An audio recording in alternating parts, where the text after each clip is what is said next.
नमस्कार मित्रांनो. मी आता शिरोडा येथे माझे मित्र वीरेश माइनकर यांच्या विनाश्री उद्योग या फळ प्रक्रिया केंद्रामध्ये आलेलो आहे आणि ते जे काही प्रॉडक्ट तयार करतात त्याचा छोटासा सेटअप आहे. तो तुम्हाला दाखवतो आणि त्यांनी तयार केलेल्या प्रॉडक्टच्या संदर्भामध्ये त्यांच्याकडून थोडक्यात माहिती जाणून घेऊया. ही त्यांची काही रेडी प्रॉडक्ट आहेत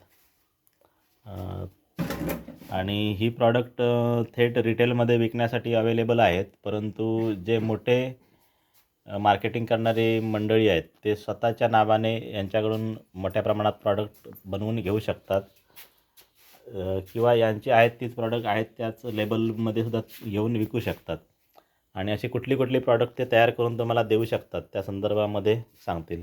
वीरेश दादा नमस्कार. नमस्कार.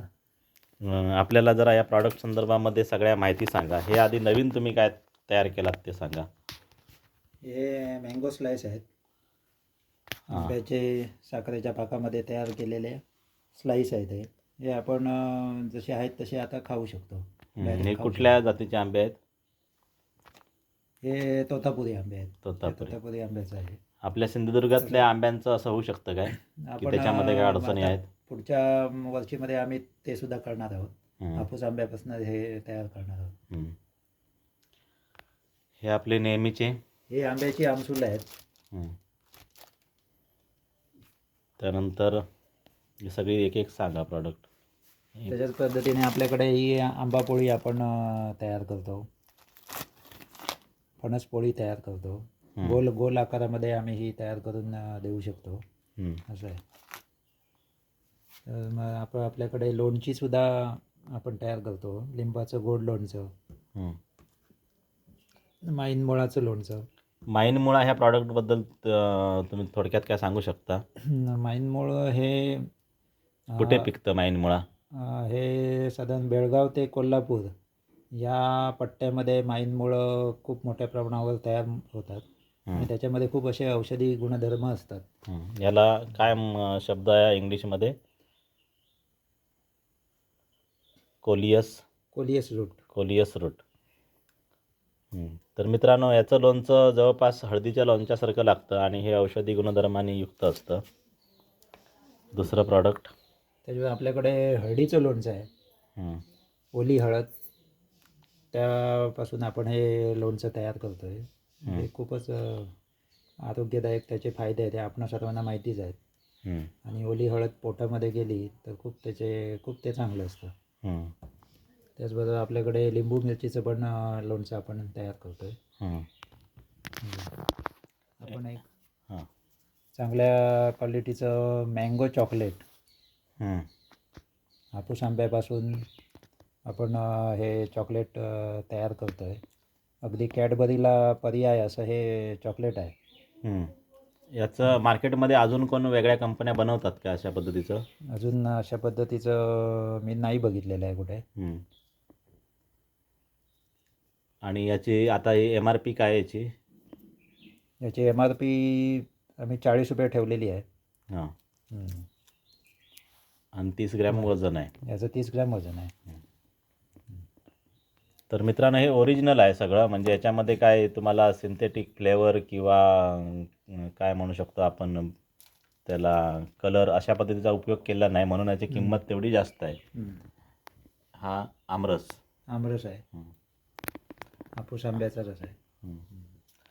आता ह्याची साधारण रेंज काय आहे? म्हणजे किती रुपये MRPची आहे ती सगळी लोणची? हे हळदीचं लोणचं किंवा किलोचा काय रेट पडतो तो सांगितला तरी चालेल.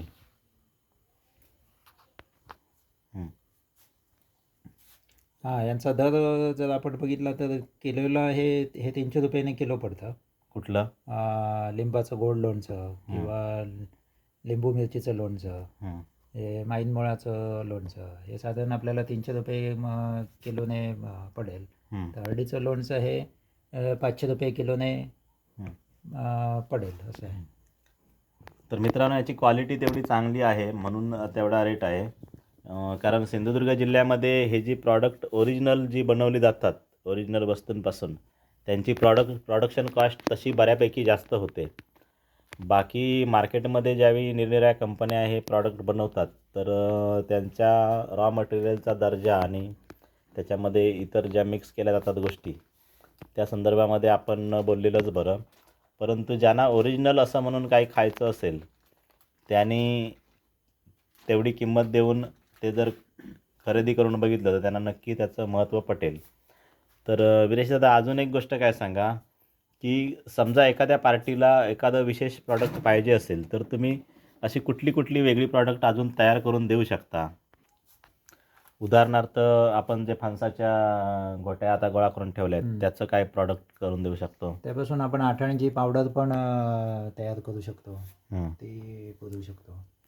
त्याचा उपयोग कुठे करता येईल? आठवणीच्या पावडरीचे खूप औषधी गुणधर्म आहेत. अगदी आपण ती जेवणामध्ये वापरू शकतो, की आपण ज्या चपात्या बनवतो त्याच्यामध्ये जर 1/3 प्रमाणामध्ये जर त्याचा वापर केला तर आपला डायबिटीस आहे तो कंट्रोलमध्ये राहतो, असं संशोधन आहे त्यावरचं. हं. अजून मोठ्या प्रमाणात कोणाला काय पाहिजे असेल तर तयार आपण करून देऊ शकतो काय? आणि उदाहरणार्थ आमरस तुम्ही देऊ शकतो, फणसाचा रस देऊ शकतो, मँगो जाम तयार करून देऊ शकतो, फणसाचा जाम तयार करून देऊ शकतो. अशा आंब्या फणसापासून तयार होणारे अनेक प्रकारचे पदार्थ आम्ही तयार करून देऊ शकतो. किंवा अजून कोणीतरी स्पेशल डिमांड काहीतरी केली तर त्याचा प्रयत्न करू शकतो. करू शकतो. अगदी कच्च्या फणसाची भाजीसुद्धा आम्ही पॅक करून देऊ शकतो. कुसभाजी, कोवळ्या फणसाची. कोवळ्या फणसाची भाजी. अजून असं पॅकिंगमध्ये रेडी टू इट ह्या प्रकारातलं काय तयार करून देऊ शकता? रेडी टू इट म्हणजे जशी आता कोवळ्या फणसाची भाजी तुम्ही म्हटलात तशाच प्रकारे अजून टाकळ्याची भाजी चा प्रयोग तुम्ही केलेला होता. अशा वेगवेगळ्या प्रकारच्या भाज्या, अळूची भाजी, टाकळ्याची भाजी जी खूप औषधी असते आणि पावसाळ्याच्या सीझन नंतर ती मिळत नाही, तर पॅक केलेली भाजी आपण वर्षभर केव्हाही वापरू शकतो. अशा पद्धतीने आपल्याला तयार करून मिळू शकते. ओल्या काजूगराचं कोणी डिमांड केली तर ओले काजूगर सुकवून ड्राय करून ते देणं, त्याचा अभ्यास करावा लागेल थोडा. ते पण जर थोडा अभ्यास करून आपण देऊ शकतो, काय अडचणीचं नाही. तर मित्रांनो, डिस्क्रिप्शनमध्ये मी तुम्हाला वीरेश मायनकर यांचा नंबर देतो आणि तुम्हाला या संदर्भामध्ये काही माहिती हवी असेल किंवा असे प्रॉडक्ट हवे असतील तर तुम्ही त्यांना नक्की संपर्क करू शकता. धन्यवाद.